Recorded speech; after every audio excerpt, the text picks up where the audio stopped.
I started every game. I was a high scorer. I was better, in fact, probably the best on the team. And in hindsight, from such an early age, that experience taught me my capabilities, showed me like my inner confidence, and that I could excel and exceed in any environment. And so Mm, if you flash forward 30 years later, here I am in male-dominated organizations, reaching the top, but it's not about age, it's not about gender, right? It's like an inner confidence that you have yourself to continue to grow. It's like you're your own advocate for change. And to like mm, lead mm. in leadership to me is to power oneself. And it's always easier in hindsight, but at such an early age, I really understood the inner confidence and what it means to compete outside of age and gender. And many times going through my young athletic career, I was one of the only four-time All-Americans in high school. I was recruited onto the national championship team. And fortunately, I was one of the only first years to really start at times and play through the Final Four. And I'm grateful for that because my second year, I blew out my knee and had a career-ending injury, and I lost my mother, as you said in the intro. So that adversity and the people that harnessed the compassion around me is what I most needed at that time, that I play forward in a very genuine way into all of my leadership styles. Welcome to Narrative's Leadership Story Talks, where great leaders go beyond the bottom line to create lasting impact. Join hosts Jerome Deroy and Julienne Ryan as they uncover the stories behind real-world challenges, offering practical insights to help you lead with empathy, authenticity, and purpose. Each episode dives into how leaders use storytelling to build trust, foster connection, and inspire action. Whether you're navigating workplace dynamics, driving change, or building high-performing teams. Welcome to Leadership Story Talks. I'm Jerome Deroy, CEO of Narrative. Julienne Ryan, and I'm happy to be back here and having another great conversation today. Absolutely. And before we move on to introducing our guest today, I want to remind our listeners to subscribe to the podcast, leave a review, and check out our YouTube channel as well, where we publish all of our episodes. And of course, go to narrative.com/podcast. That's NARATIV.com/podcast, where you can find all of our previous episodes and a ton of resources, which we will mention again at the end of the episode. All right. So without further ado, I want to introduce our guest, who is Jennifer Langton, a dynamic speaker and business advisor with a remarkable track record of driving innovation and transformational change. As a former CFO at Atari and a senior leader at the NFL, she spearheaded groundbreaking initiatives, including the league's first injury reduction strategy and an AI-powered platform to predict injuries, work that has impacted not just football, but sports and industries worldwide. She's a four-time All-American lacrosse player, and her own experiences with adversity, including a career-ending injury and the loss of her mother, have shaped her leadership philosophy and commitment to resilience, connection, and advocacy for women in business. Now she delivers keynote speeches and advises organizations on harnessing emerging technologies and navigating change. Recognized by AWS for her transformative contributions, she's also been featured on CNBC and Fox Business. So we are thrilled to have you here today to share your insights on leadership, innovation, and the power of human connection. Welcome, Jennifer Langton. Thank you. Thank you, both of you, for having me. Of course. Yeah. So great to have you. And what timing? We are recording this the day after the Super Bowl on February 10th. When you listen to this, listener, it'll be a couple of weeks later. But still, it's quite a coincidence that this is happening at this moment. And so maybe I want to kind of start there, actually. What has sort of led you to what you do today, which is kind of this intersection of many different disciplines. I'm curious what that journey was like for you. Yeah, after One, thank you again for having me. Yesterday's experiencing watching the Super Bowl was my first time in 15 years not being present there. So you could imagine, not only was I so grateful for all the times that I attended, but just seeing that platform from my own couch really did resonate the opportunities that the NFL and the experience had given me. What we had done and what I had done there was really drive innovation and lead transformational initiatives that impacted not only the game, but to players. And there's such important human element to everything that I've done.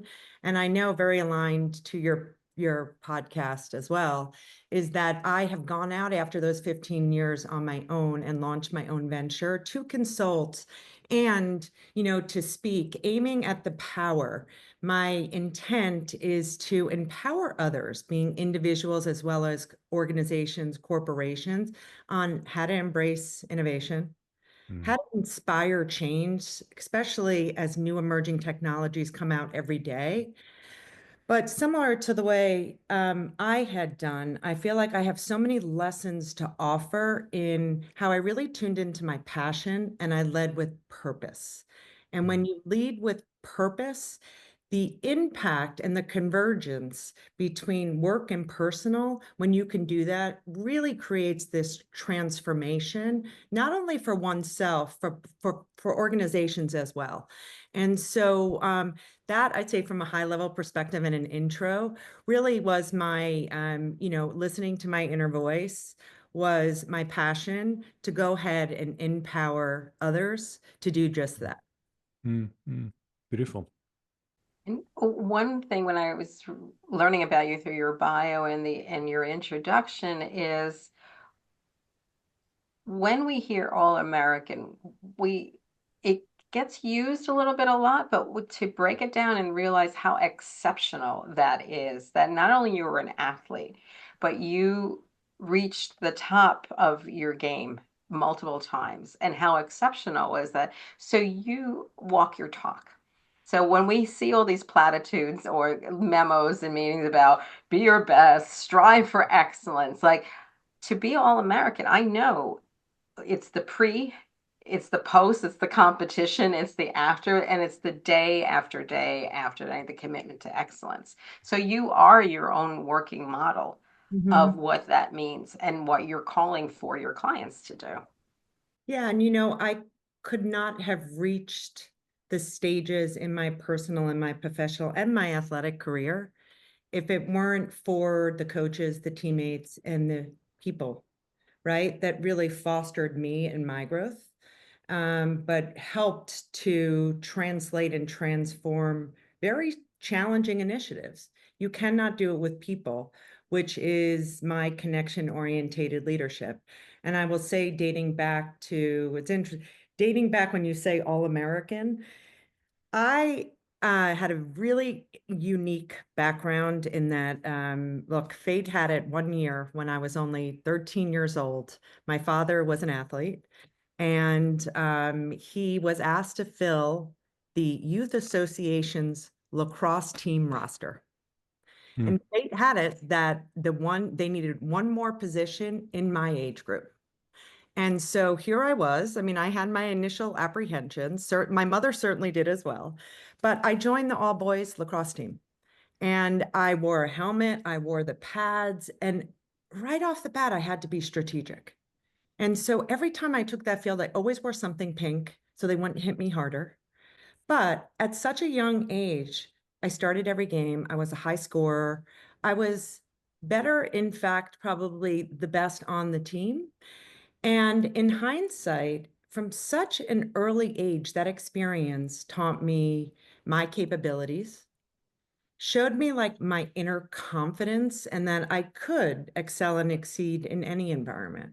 And so if you flash forward 30 years later, here I am in male-dominated organizations, reaching the top, but it's not about age, it's not about gender, right? It's like an inner confidence that you have yourself to continue, right? To grow. It's like you're your own advocate for change, and to like lead in leadership to me is to power oneself. Mm. So at such a early age, and it's always easier in hindsight, but at such an early age, I really understood the inner confidence and what it means to compete outside of age and gender. And many times going through my young athletic career, I was one of the only four-time All-Americans in high school. I was recruited onto the national championship team. And I was one of the only fortunately, I was one of the only first years to really start at times and play through the Final Four. And I'm grateful for that because my second year, I blew out my knee and had a career-ending injury, and I lost my mother, as you said in the intro. So that adversity and the people that harnessed the compassion around me is what I most needed at that time, that I play forward in a very genuine way into all of my leadership styles. So Mm. you can hit that pinnacle, but in an effort to hit that pinnacle, and things change. There's things that I've accomplished, especially at the NFL. I mean, I had done the apparel strategy, you present. I thought I was like, hero, that's amazing. And then they will present the media deals and you got to recreate. Right? And so learning many times it does come from struggles, challenges, adversity, but if it weren't for my team and all that support that I had around me, that is this not only just inner confidence, but that gives me the discipline. It gives me listening to that inner voice, the thrust to continue. Mm. Yeah. Yeah. Go ahead, Julienne. I'm sorry. So in building on that, you you took being the other and the only from an early time. And what I liked, you've played it forward. I'm not saying it's all roses in the garden and no thing, but one of the things that you keep circling back to is the power of your community and your Mhm. coaches. Because when you're coaching somebody, you need to create some cognitive dissonance, Mhm. and a positive, to show possibilities, to stretch out a comfort zone and knowing it's going to stretch back and forth, and you don't mind shift in one session or one practice section or one game. So it's a lot of dialoguing with that person and really disrupting how they're looking at the world. So I think that's been something that comes across in what you've been, describing yourself in your work. And new Yeah. industry. Look, AI, like an NFL wasn't enough. Let me go try some that's totally untested. So, and be again sometimes the other and the only with gender and where you are in your experience. Yeah, and it's having that confidence to also be able to speak up, and this is where I love to coach and inspire women. Even when I went to, I was the opportunity came my way after I was at Atari as a CFO to restructure the NFL's apparel strategy, bringing Nike on field. I went from bankruptcy to a profitable company, but it was, wow, a learnings and growth. Where the restructure officer, I was named North American CFO, and then I go to the NFL where it was like monopoly. It was just incredible. You are sitting across from the leaders of institutions and companies, but you're always having to recreate yourself. So I got into this role at the same time I got the offer for the NFL. I was accepted into business school at both NYU and Columbia. And at that time, I had to defer it to start my job. Point is that when I started at business school, I had this with emerging technologies, and I'm always one that's new to change. I like to be inspired. I like a challenge. I like to really like stimulate marketplaces and change. And emerging technologies and building systems had always helped me to do that. Behaviors are always the hardest to change, so there's the human element. But there were initial learnings. So when I went to business school, I was fascinated, which I was surprised. I was fascinated by leadership and leadership Sunday. It was more attuned to who I was and how I managed the work. I thought I would do more of a steady path of finance, and I didn't. So when I went back to the NFL, here is the point on new and changes, I had to reposition myself. Mm. And here's what was new. I actually created, and I know it's a little bit more of like, business school spirit type A, but I created what they call the Langton Roadmap. And at that time, the NFL had a mobility program for vice presidents, which I was a vice president in finance for business ventures. So I positioned myself. And I positioned myself on this roadmap. There were 3 columns. I can still picture it. The first was all my accomplishments, but it took the opportunity to, this is what I've done. These are my competencies, but this is how it impacted the business. You do that externally, but you don't do that internally. And there were new people in HR, there were new leaders that came in from my business units. You don't take the time, and it's not being overly boastful, but it's like, these are the things that I accomplished, and this is the impact of the business. The center column was feedback. I went through every review that I had gotten and put anecdotes and comments in quotes about me. And so she is one for change. She thinks outside the box. And then constructive criticisms. I was in finance, and sometimes you get twisted in the data and the detail. But with those criticisms, you'd say, I would put what I did about it. And so here, but this is how I worked on it. And then in the right-hand column, it was my blue sky. And here's where it goes to passion and being me. And this is exactly the transformation that I'm making now in my career. You, as opposed to from, a work perspective, a discipline and or an industry perspective, where are you as an individual? I so wanted a leadership, but I was resonating with my passions. And what I pitched for in this blue sky was, the league was going through the concussion crisis. We were perceived, I always say, as the league of denial. Here I was, an athlete, and I know, right, the impact and the value of sport. So I had a business background. So I'd presented myself, if I could be the leader in this health and safety department that would newly be created to build the youth strategy, bringing kids back into sport, and also focusing, because of my knee injury, on the health and safety initiatives, right, to get players back into game. And I was awarded it. But here was the first time that I really, like, my leadership style came together, where I was delivering and offering myself, my passions. It's like data with heart. And I supported that by, my inner trust, hear what type of leadership style I was going to run. And it worked. Yeah. Here I was handed off, VP of health and safety, ready to build a department. And I really thrived. But taking a moment, I stopped after business school and what is it that I would want to do? And can I tie it to a passion? And this is the magnitude and the brilliance of the NFL. I had this wonderful experience and I took it and ran. They gave me such an amazing opportunity. I knew nothing about concussion. But I learned, talking about, like, I was a sponge. And what the NFL does absolutely brilliantly is attract the best in class, renowned, whether it was neuroscientists, Sue Siegel, who ran GE Healthy Imaginations. I was a sponge and I learned. And I continued to craft that and grow the portfolio for health and safety to make an impact. But a lot of it was all driven by passion. Yeah, yeah. It's fascinating to hear you speak about this because we're sort of looking a little bit under the hood, right? I think we have this tendency, because we talk about leadership on this podcast and in what we do at Narrative as well. I've often seen sort of this perception that there are kind of born leaders, and there are sort of you get to where you are because of a series of things that happened, and some of it is serendipity, some of it is more purposeful, but it's a little mysterious.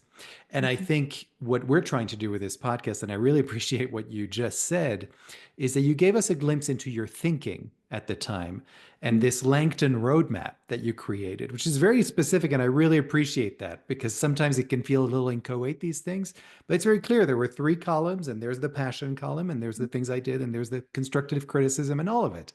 And I think that's really important for people to hear, because we do have these kind of misconceptions about leaders, et cetera. And even, think about someone who's at a crossroads in their career right now. Maybe they've just finished business school. What do I do with all of this? And what do I do with the experience I just had? This gives us a nice roadmap. I could imagine some people listening to this and going, "Hey, I'm going to make my 3 columns right now." So I just wanted to highlight that because it does take work. It's not just, okay, I've done all these things. I'm going to put it on my resume, and now I'm going to send it to all the companies I want to work for. It's going to take a little more than that to get that dream job that you're talking about. Now note that I also had a great track record, Yeah. right? At the NFL for the businesses that I managed, here was my leadership style. So I call it connection orientated leadership, but it's how you connect with people. For all of my different divisions that I had, I became their trusted partner in that space, right? Finance. I knew their book, their ledger. I did their strategic plan. I never wanted to be back of office. I wanted to be their partner. I would go into Mhm. presentations with them. I would do this. And then it was like my own self-trust, which is number two. You have to listen to that inner voice. So that was the intelligence that you're saying, creating the roadmap. But behind the scenes, how I felt was like, Mm. I can do this. You know, it Mm. was a little like, okay, I don't know concussions, but I really had that inner confidence and inner wisdom that I could step into it. The leadership was my empathetic leadership going from sports. Yeah. Right? It's how I corral the team. And some of my bosses would always say to me, how do you get them to work that closely with you and listen and educate? I don't start with me. It's like, what can I do for you? And you have to be able to adapt to people. You have to be able to make them feel cared and seen. You know, if they're going to present, I do preps with them because I want them to succeed. That's my type of leadership. And then the fourth was always, my growth, whether for me, whether for the organization. But with those four pillars, I do think that executive management had seen that in me in prior roles. When I came into this role for health and safety, and then I grew it into health and innovation, it was very much defined me. And that's why Mm. I even more so thrived because I did have those leadership skills. And it was an incredible fun ride from there. Not Mm. that the other stuff wasn't fun. That's not true, but it was, it was fun. Yeah. But this is such an excellent lesson for people who are looking to build and retain talent in their team, because if they had written a job description for that, you might not have fit their picture of what they thought it was. And I think you challenged it. It wasn't, you didn't need to be a football player or a former person or a coach. You came out of a certain experience of walking in their shoes, of injuries, et cetera, that made you have empathy and sensitivity to the topics. And and I think about also your third column is something that's so important. You use the word blue sky. You didn't say open jobs that are there or roles that have existed. You went to blue sky first and thought about all the elements you would like to make show up in your next important gig. And you Right. did. And Yeah. I think you didn't silence what your inner voice was saying or what the possibilities were. And that takes some innovative thinking and challenge as well. So, And it and then works. anytime anyone's looking at me now, if they hear silence on the things, because I'm in like a bobblehead the whole time, nodding while you're talking. So, but I think there's so much to dissect in Yeah. what you're been explaining. And people will say, well, were you risking your own job? And it was like, no, I put backups in my plan. Here was my blue sky, but just know that that's where my interests are. And if there Mhm. wasn't an opportunity, I put three or four alternatives to be very smart, but position myself. I think my closing statement was an opportunity for growth that will impact me and the organization, but ties back to my youth and my passion.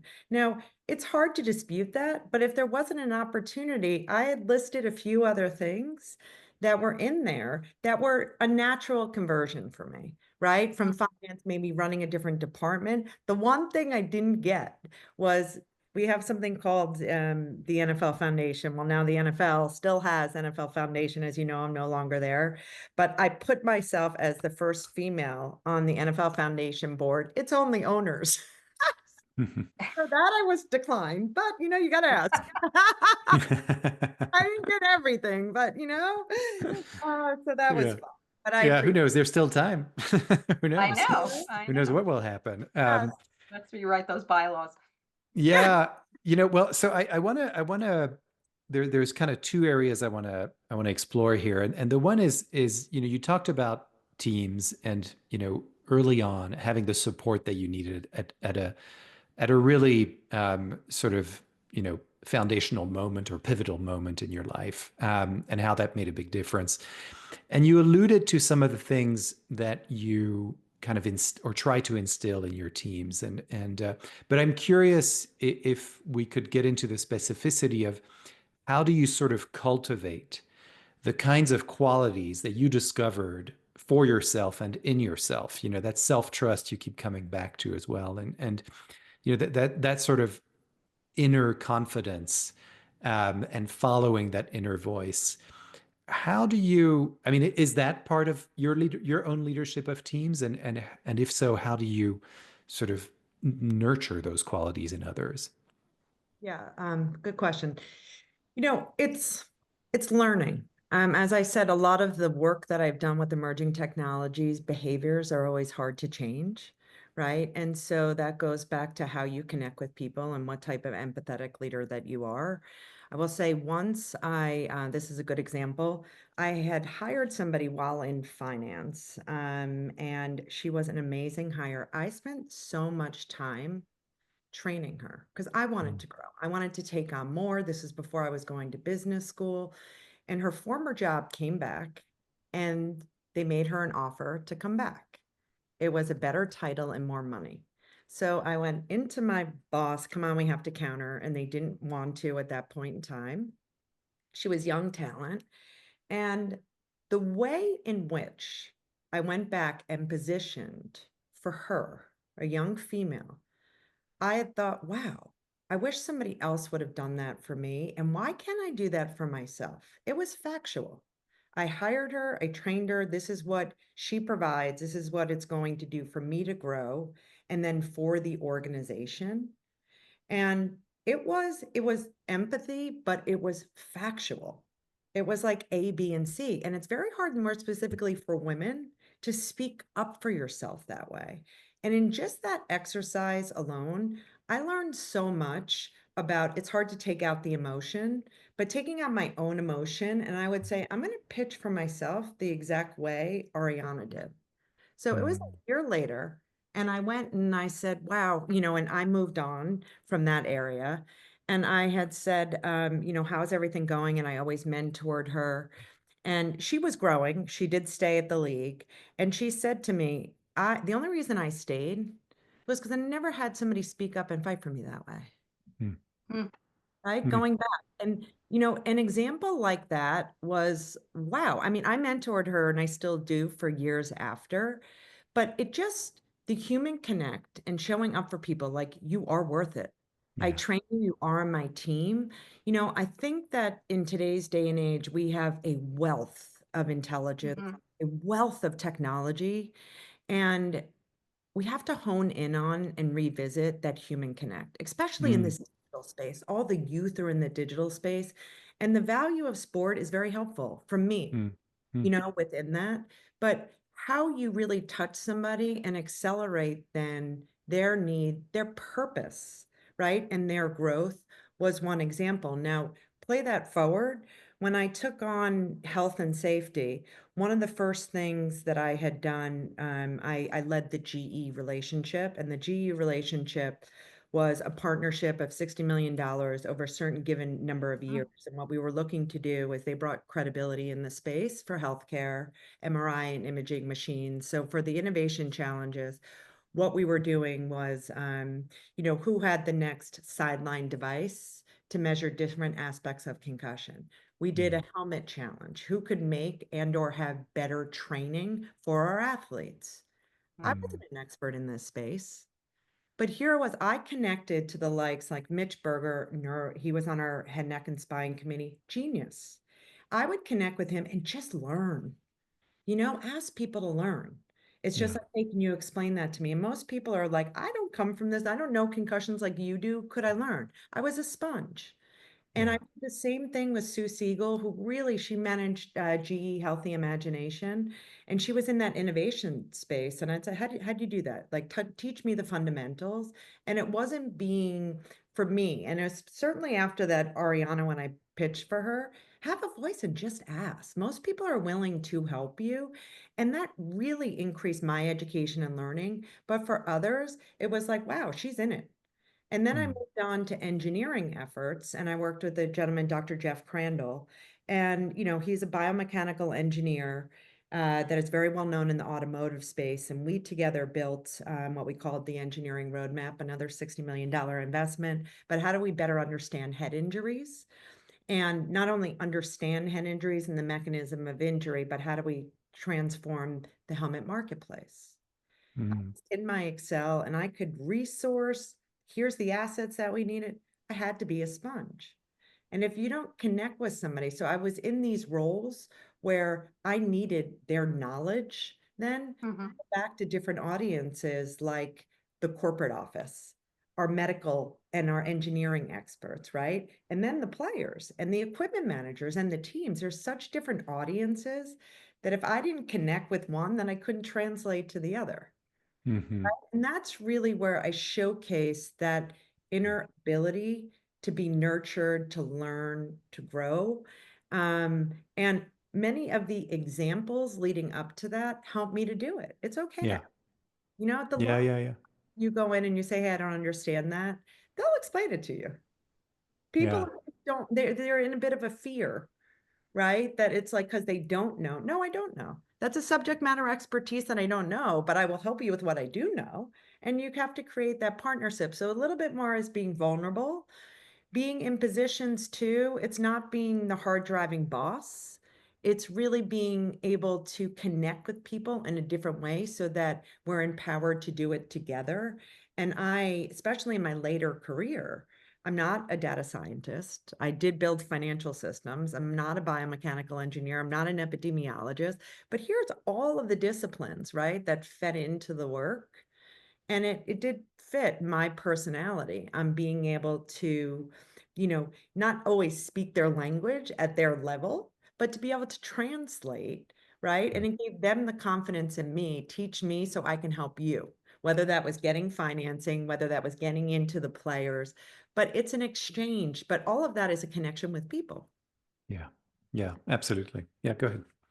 So you were, I mean, there's so many words again, like we said earlier, that we use active learner as a phrase in our language, but you were an active learner. You were using your curiosity, and then you were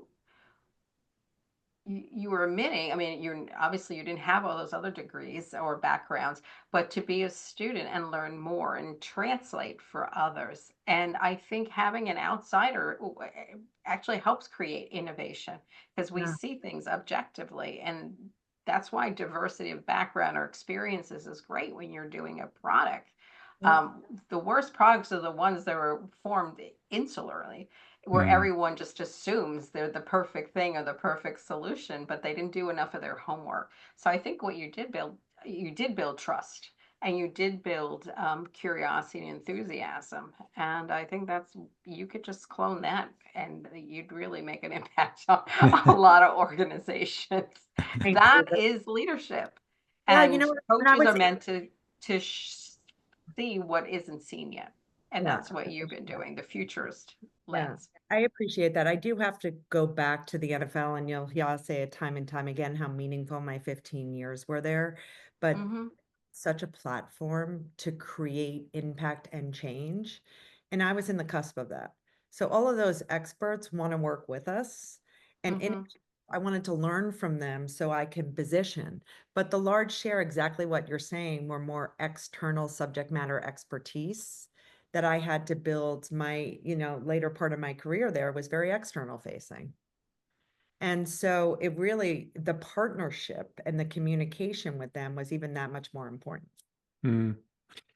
One thing I'm curious about, Jennifer, is the you come back to this sort of the importance of the human connection, and what I really appreciated in your description as well of these projects and the various subject matter experts that you worked with is that you mentioned precisely who they were, and so it allows me as a listener to sort of make up an image in my own mind of one individual, as opposed to this sort of abstract thing of what is biomechanism, whatever, all that stuff. But now I've got a human being in my head.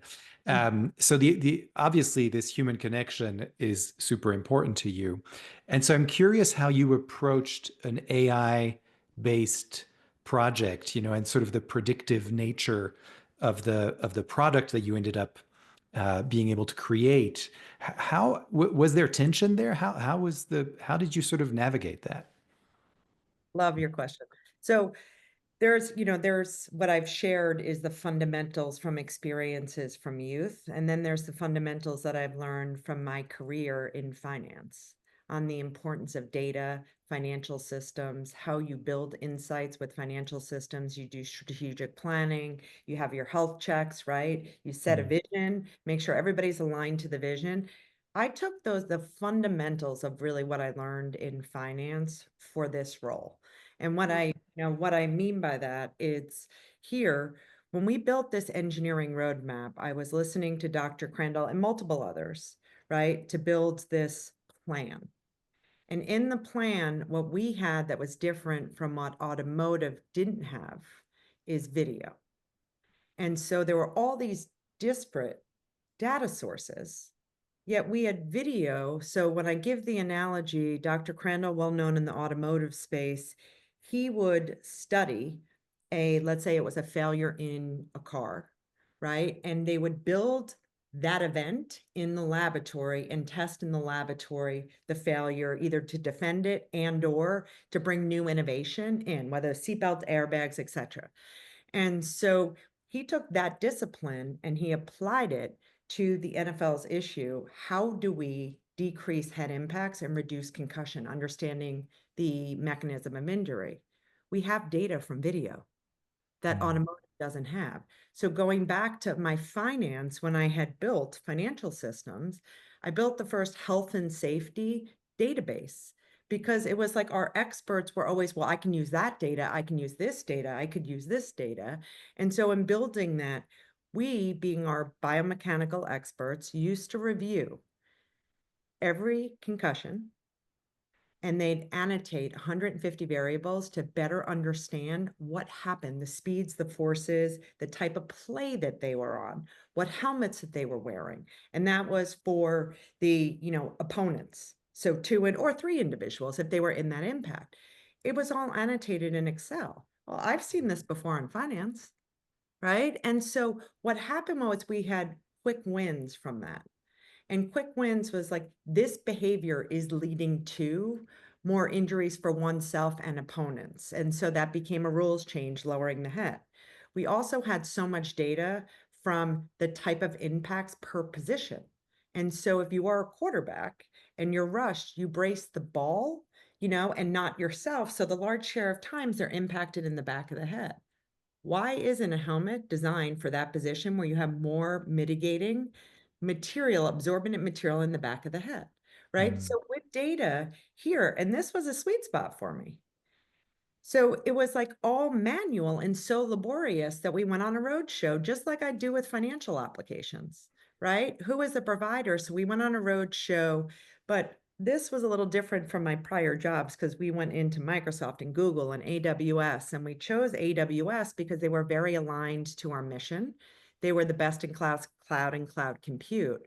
But I knew that we couldn't scale what we were doing as manual and laborious in Excel with watching video. We couldn't grow the portfolio. And that was a key change for us to really accelerate that portfolio. But a lot of the learnings was what I had applied, in former roles, but former positions, bringing emerging technologies, how you leverage data and how you share those insights. Was different because it was the human body and structuring. And that's where the NFL is absolutely brilliant to take a leading position to get the best in class talent. So talk about a sponge. It became a lot of fun when you were talking to like the leads, and I'm overly simplifying, it's not the technology, the partners offer that, right? Like I didn't know what computer vision is. And I'll give you this analogy. It was like, but I know that what technology can do because I've seen it. When our engineers were reviewing each one of the concussions to better understand concussion, we also needed the denominator of research. So we would have technicians that would review, ready for this, one game would take 4 days by manual eye Wow. and count the number of head impacts. Now with computer vision technologies, and this is one of the reasons AWS partnered with us because they knew how much rich data we have, an immense amount of data coming from every game, practices, etc. They knew that we had the video. So now computer vision techniques, there's two algorithms. Now real time counts the number of head impacts. It takes 4 days to do it by manual. It was the eye. Now, only a few years later, with our partnership, we're giving head impacts to every single team, right? So they can better manage the impacts to a player, the health of the player, to optimize their performance. So it really came full circle.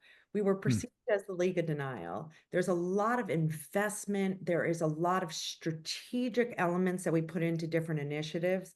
At the end of the day, we knew what our goal was, though. And at the end of the day, now we're giving head impacts to players, and when I say to players, the teams have robust athlete management systems. They just didn't have the access to that data. And it Yeah. makes them better. It makes them wiser so that they can better manage their athletes. It's not like they are the best in class. It's not like they weren't managing their athletes. But with more insights and the data that we were providing them, it helped them to better do their job. Now, the league this year has had, it's like a historical accomplishment of an all-time low of concussions, which is pretty incredible. So there's multiple different resources as well as technologies that we put in place to do that.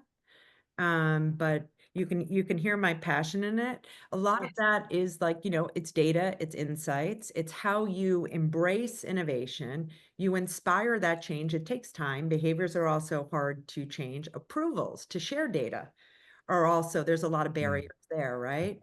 But at the end of the day, when the data is that rich and you're able to provide it and you are able to reduce concussions and head impacts for an impact to not only the players but our game, we won. Yeah. Mm. Yeah, Pretty that's remarkable. wonderful. It's amazing to hear that because what an impact, you know, data can have and the people behind it that look at these things. But then obviously the use of AI and how that's accelerated things tremendously and the impact it can have on overall healthcare, right, is pretty tremendous. So love to get to an optimistic note in some of these episodes. So it's great. So I'm looking at the time. Unfortunately, we're getting to the end of our time. But there is one question that I want us to get to because we ask this of all of our guests, and so you won't be an exception here. I'd love to ask you, what was an experience that you've had that still influences you today, that still informs your thinking, maybe has even shaped who you are today? Could you share something with us? Yeah, I do want to come back to the human element too for AI, but I do Sure. think, I gave you two experiences, one of which was playing on an all boys team and really understanding from a young age. I could vividly remember those experiences on that field of feeling that intimidation, feeling the apprehension of, that looming hit coming, and me learning what my capabilities are, regardless of who was around me, and building that inner trust is something that you can say in hindsight is still so vividly with me today. I would say that that's probably one of the most profound Mm. experiences that I had. In addition, blowing out my knee at the University of Virginia, which was a career-ending injury after all the success that I had, is taking that experience and how that inspired me to help other athletes so it didn't happen to them, right? So Mm. two very big and profound experiences. One had more adversity to it, right? But that helped me to shape not only who I am, but thrusted me forward to make an impact and inspire change and an impact from them. Amazing. Thank you. Yeah. And I know you wanted to come back to the human element as well, right? Yeah, the human element I know that this is like, a hot topic right now, but when I say we built the digital athlete and the impact that we've had, the reason why we were successful, and this is a lot about bracing, innovation, is when we started with the digital athlete, we wanted to predict and prevent injury, right? So we were going to be doing skeletal model, think about the digital twin of every player, and you can imagine how they reacted. The reason why we were successful, though, is we would go to the clubs, to the teams, what are you doing so that we can make an impact? If you build, right, for your stakeholders, then you hope that they're going to use it. You differentiate, and that's what AI and all this technology can help you to do. But you have to build it with the end user, with the sales teams. Here in our case, it was much more from the sports scientist, from the athletic trainers, etc.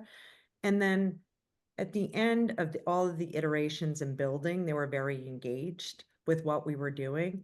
It's the education of these models back to them so that they are the conduits to the players to make that impact. So you can say, okay, it's remarkable what we built, but we could not do it with the humans on inception of the program and then on the true deployment and impact of the program, because we're not with the players. And so it's such a ripe example in today's day and age when everybody is saying, okay, AI is going to replace humans. Didn't do that at all. Yeah. In fact, Yeah. it helped them and it amplified their understandings and their learnings because we can benchmark and integrate and aggregate data across all players across the league, not one roster, right? So it gave them more ammo, shall I say. Sure.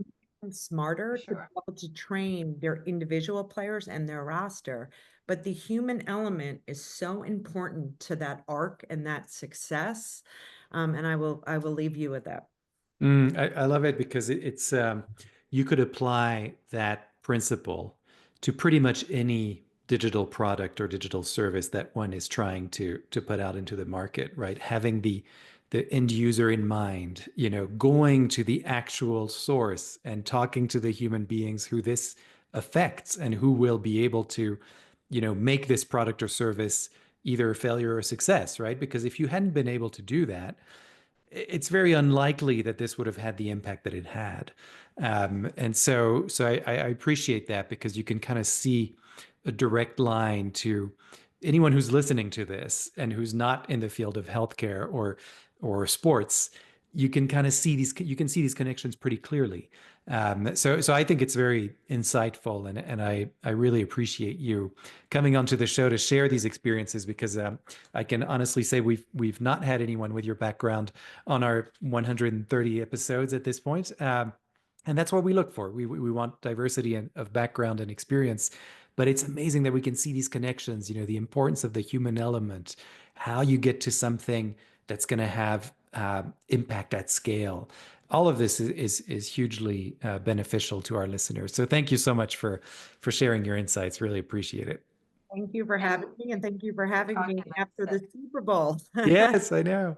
Yeah. Julienne, yeah. So all I could think of when you were saying that is that's our pull quote to kind of give everybody their purpose for moving forward innovation and AI and the concern. That is such an important quote that you share there. So is going to be a real teaching moment for many people. Yeah. Wonderful. Fantastic. Well, thank you so much. And I want to remind our listeners that, if you want to learn more about Jennifer's work, we will have lots of links in the episode notes as well. So go right to the episode notes and you can click on those links and find out more about her background and her important work. And of course, if you've been inspired by this particular episode, please consider enrolling yourself in one of our group or one-on-one training programs that focus on storytelling, because what I've heard throughout this episode is the importance of the human element and human connection. And so many times it's the stories that we tell that get us to understand that connection and see that connection. So if you want to learn more about that, you can go to narrative.com. That's NARATIV.com, where there's many, many different resources there. And we're always ready to listen to you and whatever it is that you want to bring us. So as always, thanks for listening. And thank you again, Jennifer, for being on the show. Thanks, Julienne, for co-hosting with me. And yeah, I want to remind everybody to not forget to subscribe and leave a review, because that's what gets the word of mouth going. And of course, you can also find us on our YouTube channel, narrative.com. So until next time, thanks so much, and we'll see you again soon. For more information on the narrative listening and storytelling method and how it can help your business, go to narrative.com.